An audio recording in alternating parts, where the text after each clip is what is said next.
আচ্ছা, আমি কি দেখতে সুন্দর? না। তাহলে সবাই যে আমায় সুন্দর বলে? ভুল বলে। কেন? এই পৃথিবীর প্রত্যেকটা সৃষ্টিই সুন্দর। কেউ কম সুন্দর, কেউ বা মোটামুটি সুন্দর, কেউ অতিরিক্ত সুন্দর, কেউ মাত্রা অতিরিক্ত সুন্দর। আর তাই যারা তোকে শুধু সুন্দর বলে তারা ভুল। তুই শুধু সুন্দর না, তুই মাত্রা অতিরিক্ত সুন্দর। হ্যাঁ, থাক, খুব হয়েছে। যদি খুব সুন্দরী হতাম, তুই রাত দিন আমার প্রশংসা করতি। সুন্দরীদের চারপাশে প্রশংসা করার মানুষের অভাব থাকে না, তাই আমি করি না। ধুর, তুই একটা বোরিং। বোরিং না, বল এক্সেপশনাল। আচ্ছা, তুই তো সুন্দর, খুব সুন্দর। তোর কি মনে হয় এটা কি তোর ক্রেডিট, কিংবা এর পিছে তোর কোনো হাত আছে? অবশ্যই না। আমি কি সেটা বলেছি নাকি? তোর যদি ক্রেডিট নাই থাকে তবে তোকে এত প্রশংসা করতে হবে কেন? তোর প্রশংসার আমার বিন্দু মাত্র প্রয়োজন নেই।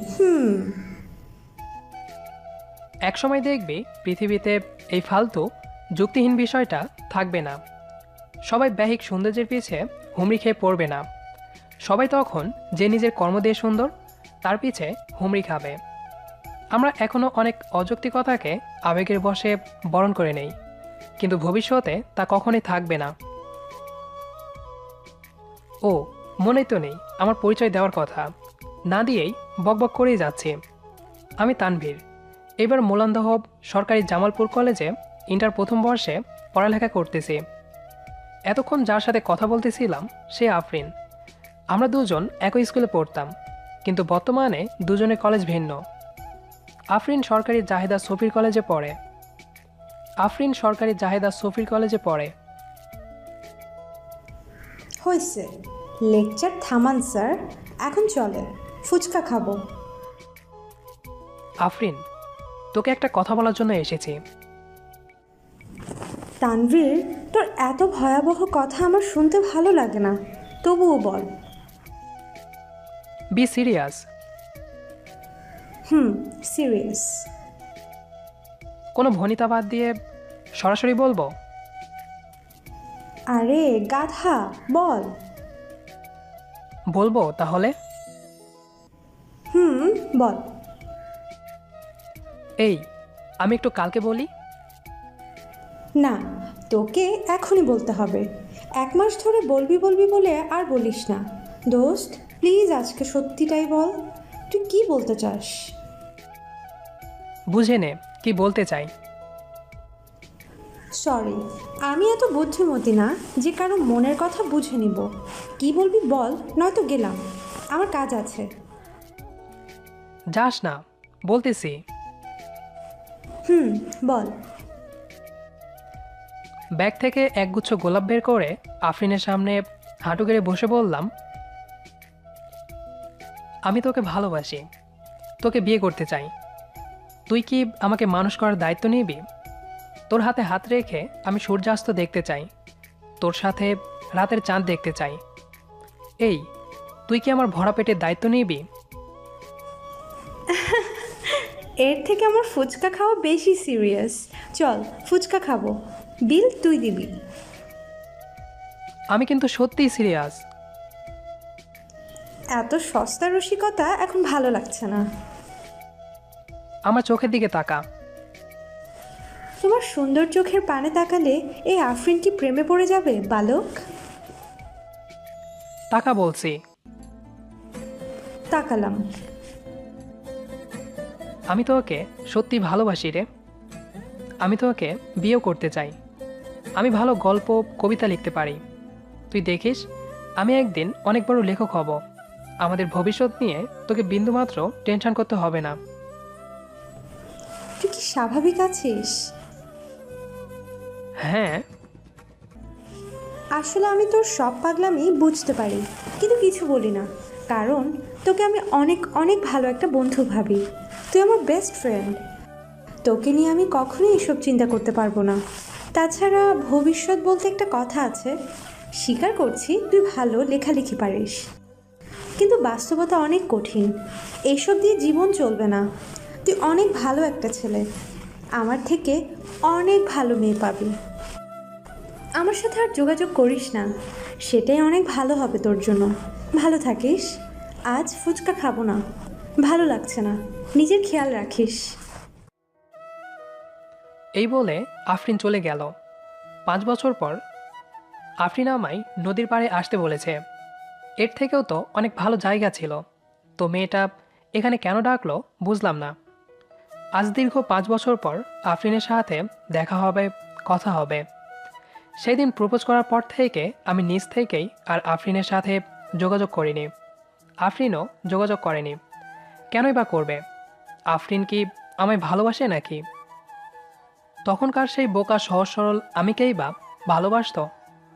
আসলে আমি তখন আফরিনের যোগ্য ছিলাম না। আফরিন সেটা প্রত্যক্ষভাবে না বললেও পরোক্ষভাবে বুঝিয়ে দিয়েছিল। আমার এই অযোগ্যটাও ছিল সম্পূর্ণ ব্যহিক। আমি নম্র, ভদ্র দেখতে শুনতে, আচার আচরণে ভালোই ছিলাম, কিন্তু হ্যান্ডসাম, উজ্জ্বল ভবিষ্যৎ এগুলো না থাকায় বোধহয় আমি আফরিনের যোগ্য ছিলাম না। জীবনে বড় কোনো আঘাত পেলে দুইটা জিনিস হতে পারে। প্রথমত, খুব হতাশাগ্রস্ত হয়ে জীবনটা শেষ হয়ে যেতে পারে। আর দ্বিতীয়ত, সেই আঘাত থেকে শিক্ষা নিয়ে অতি অসাধারণ কিছু হতে পারে। আমি দ্বিতীয়টা বেছে নিয়েছিলাম। প্রথমেই নিজের সরলতাকে বলি দেই, তারপর জীবনে একটার পরে একটা চ্যালেঞ্জ নিয়েছি এবং সফল হয়েছি। আজ আমি একজন লেখক, বড় মাপের লেখক। আমার লেখা বই এখন সবার মনের মাঝে জায়গা দখল করে নিয়েছে। দেশের গণ্ডি পেরিয়েও বিদেশেও সুনাম রয়েছে। আমার লেখা বেশ কয়েকটি বই বিভিন্ন ভাষায় অনুবাদ করা হয়েছে। লোকজন আমায় দেখলেই আমার থেকে অটোগ্রাফ নেয়, সেলফি তোলে। আফরিন দুপুর 2:30টায় নদীর পাড়ে আসতে বলেছিল। এখন প্রায় 3টা বাজে। আমি গাড়ি থেকে নেমে ড্রাইভারকে বললাম গাড়িতে বসে থাকতে। নদীর পাড়ে একটা বড় আম গাছ আছে। কেউ একজন নীল শাড়ি পরে গাছের নিচে ঘাসে বসে আছে। আমি কাছে গেলাম। আফরিনই বসে আছে। আফরিনের চুলগুলো খুলে দেওয়া, কি সুন্দর লাগছে পেছন থেকে। এখন ভাদ্র মাস, কিন্তু নদীর পাড়ে কোথাও কাশফুল দেখতে পেলাম না। হয়তো অন্য জায়গায় আছে, এখানে নেই। নদীটা বেশ ছোট। আজ মনে হয় বৃষ্টি নামবে। দক্ষিণে প্রচুর মেঘ। আমার দাদি বলতো দক্ষিণে মেঘে নাকি বৃষ্টি হয় না, কিন্তু আমার মনে হচ্ছে আজ বৃষ্টি হবে, প্রচুর বৃষ্টি। আমি আফরিনের পেছনে যেয়ে দাঁড়ালাম। আফরিনের শরীর থেকে পারফিউমের ঘ্রাণ পাচ্ছি।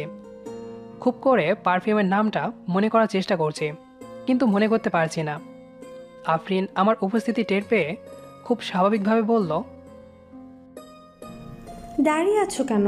বসো। আমি দুইটা কারণে অবাক হলাম। প্রথম কারণ, আফরিন আমায় তুমি করে বলেছে। দ্বিতীয় কারণ, আফরিন এমনভাবে আমায় বসতে বলেছে যেন সকালে আমরা একসাথে 2 ঘন্টা ধরে রিকশায় ঘুরেছি, দুপুরে আবার দেখা হয়েছে। এবং আফরিন আমায় দেখে কোনো রকমের অবাক না হয়ে স্বাভাবিক গলায় বসতে বলছে। কিন্তু আফরিনের সাথে আজ 5 বছর পর দেখা হলো, তাই তার অবাক না হওয়াতেই আমি অবাক হচ্ছি। আচ্ছা, আফরিনের কি বিস্মিত হওয়ার ক্ষমতা হারিয়ে গেছে? মনে মনে ভাবতেছি। কি হলো, বসো। নাকি ঘাসের উপর বসলে প্রেস্টিজ চলে যাবে? আমি কোনো কথা না বলে চুপচাপ পা ছড়িয়ে ঘাসের ওপর বসলাম। চোখের সামনে নদী, তারপর সবুজ আর সবুজ, তারপর নীল আর সাদা আকাশ। মনে হচ্ছে প্রফেশনাল কোনো চিত্রশিল্পী খাতায় ছবি এঁকে রেখেছে।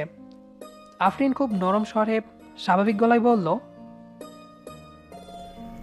কেমন আছো? আমি আফরিনের দিকে তাকালাম এবং আরেকবার অবাক হলাম। আফরিন আগের থেকে কয়েক গুণ সুন্দর হয়েছে। কোনো নায়িকা সিনেমা জগতে 5 বছর পার করার পর প্রথমে থেকে যেমন রাত দিন পার্থক্যের মতো সুন্দর হয়, ঠিক তেমনই আফরিনও হয়েছে। চোখে খুব হালকা করে কাজল দেওয়া, ঠোঁটের ওপর একটা তিল।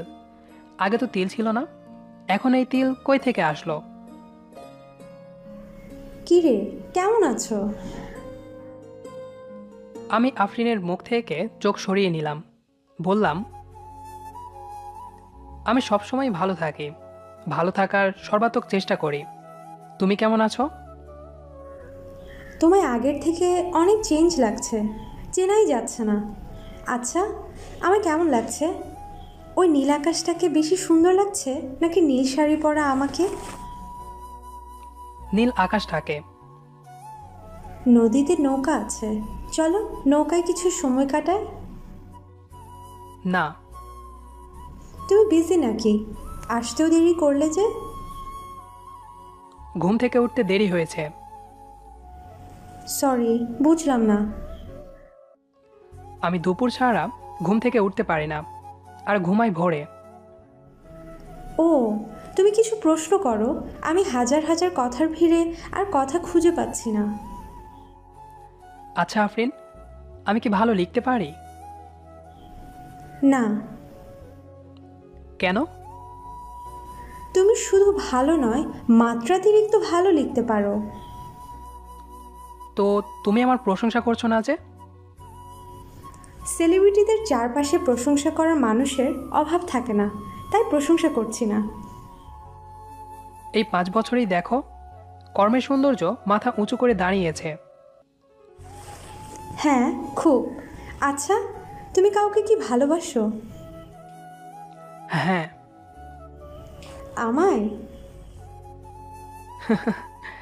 এই সুন্দর পরিবেশে এমন সস্তা রসিকতা ভালো লাগছে না।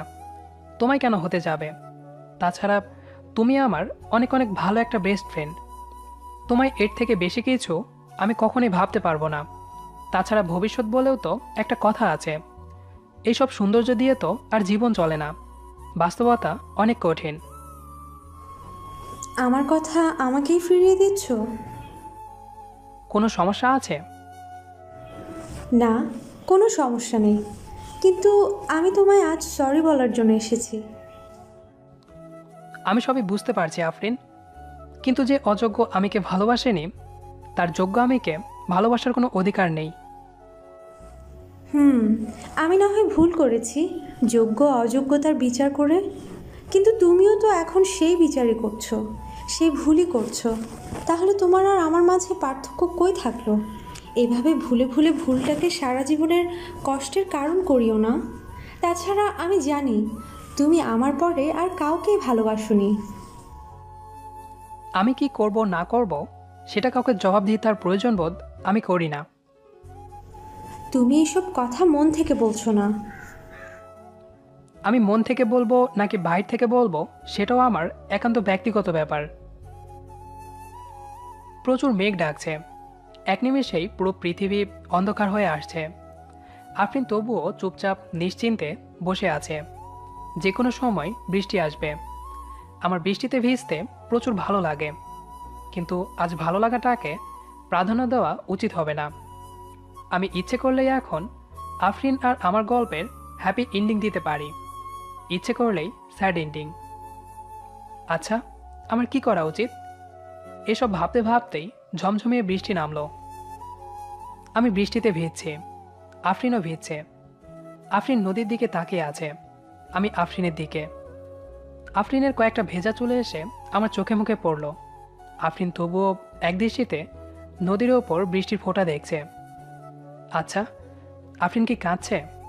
কাঁদাই তো উচিত, কিন্তু কেন জানি মনে হচ্ছে আফরিন কাঁদছে না। আমি আফরিনকে বললাম, বৃষ্টি খুব বাড়ছে আফরিন, আমি গেলাম, তুমিও যাও। আফরিন নদীর দিকে তাকিয়ে বলল, আমি যাব না। বৃষ্টিতে ভিজবো আর ভিজবো, তারপর জ্বর আসবে, 102 ডিগ্রি জ্বর।